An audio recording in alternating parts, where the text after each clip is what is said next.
Monsieur le maire, chers collègues, avant toute chose, je souhaite avoir une pensée pour Laura, Adèle, Simon et Nathaël et pour leurs familles. Nos pensées vont également à toutes les personnes blessées, à celles qui ont perdu leur logement ou leur commerce et qui, depuis 7 ans, vivent avec les conséquences physiques, psychologiques et matérielles de cette explosion de Trévise. Nous voterons bien évidemment pour ces 4 protocoles d'accord transactionnels relatifs à l'indemnisation. Mais je voudrais réagir à la manière dont les considérants présentent le rôle de la ville de Paris. À les lire, on pourrait croire que la ville s'est tenue aux côtés des victimes tout au long de ces 7 années. Ce n'est malheureusement pas la réalité. L'histoire de l'explosion de la rue de Trévise, c'est celle d'un combat et d'une insupportable attente. Combat et attente pour la reconnaissance du statut de victime, combat et attente pour l'indemnisation, combat et attente pour la vérité. Pendant 7 ans, alors même qu'elles devaient déjà faire face à des blessures physiques, à des traumatismes psychologiques, à la perte de leur logement ou de leur activité professionnelle, les victimes ont dû mener un combat permanent pour obtenir ce qui leur était dû. Chaque avancée a été obtenue de haute lutte. Rien ne leur a été donné spontanément. Et aujourd'hui encore, ce combat n'est pas terminé. Malgré l'accord cadre, la majorité des victimes ne sera pas indemnisée avant le procès.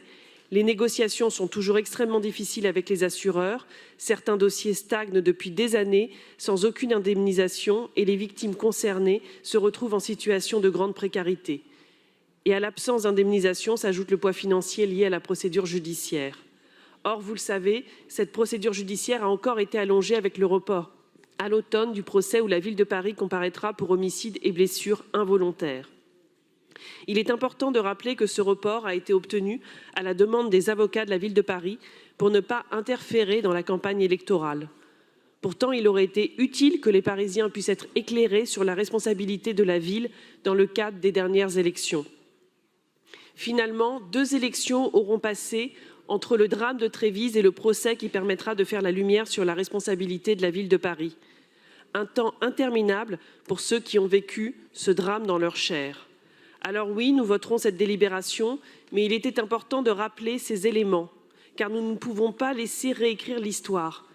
Les victimes de la rue de Trévise et leurs familles n'ont pas obtenu des avancées parce que la ville les a accompagnées avec diligence. Au contraire, elles ont obtenu des avancées parce qu'elles se sont battues, sans relâche, pendant 7 ans, soutenues par la maire du 9e arrondissement, Delphine Burkli, par la coprésidente de notre groupe, Rachida Dati, et d'autres élus d'opposition.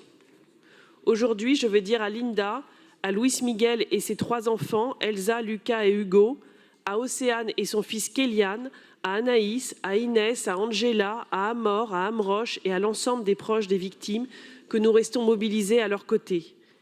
Depuis 7 ans, ils affrontent cette épreuve avec une force remarquable.